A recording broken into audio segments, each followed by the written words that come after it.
Moving on to our next subject, which is ING 149 or Language Learning Materials and Development. Question number 4. What is the major turning point in the history of materials development? Letter A, the advancement of the communicative approach in the 1960s.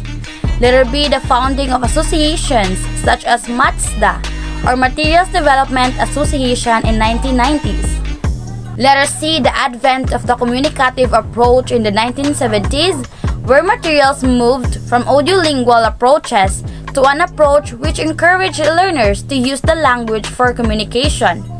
Or letter D, there is no such thing recorded in history. So what do you think is the answer?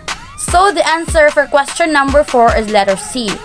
The major turning point in the history of materials development is the advent of the communicative approach in the 1970s, where materials moved from audiolingual approaches to an approach which encouraged learners to use the language for communication. So for our rationalization, the communicative approach grew out of sociolinguistics in the year 1970, and they view that there is more than to communication than just grammar and vocabulary. So communication involves communicative competence, which is the ability to make ourselves understood in socially appropriate ways. Moving on to question number 5. What is true about authentic materials? Letter A. Authentic materials are things that are original or true and not a copy of anything else. A painting that was actually created by Monet is an example of a painting that is authentic. Letter B. Authentic materials refer to anything that has been designed specifically to aid the teaching process, such as worksheets, textbooks, and instructional CDs or DVDs.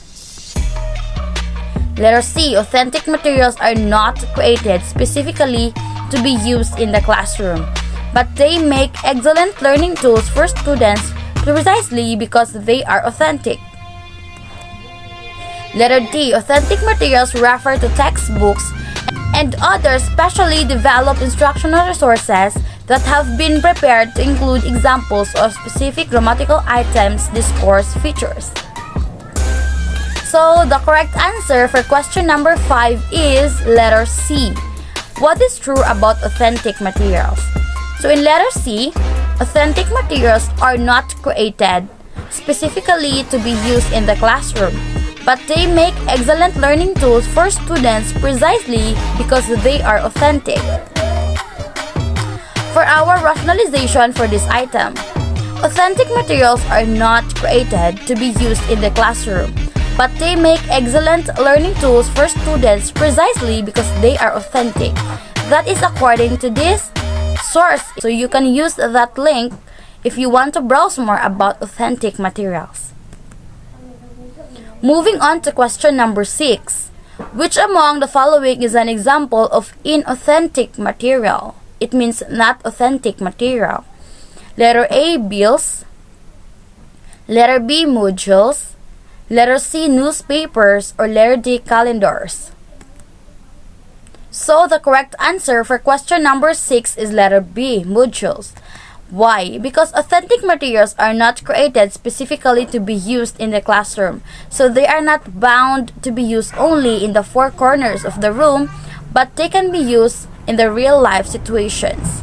So among the A, B, C, and D, modules is the only thing that cannot be used in the day-to-day basis of our life, because bills, newspapers, and calendars can be encountered in the real life, unlike modules.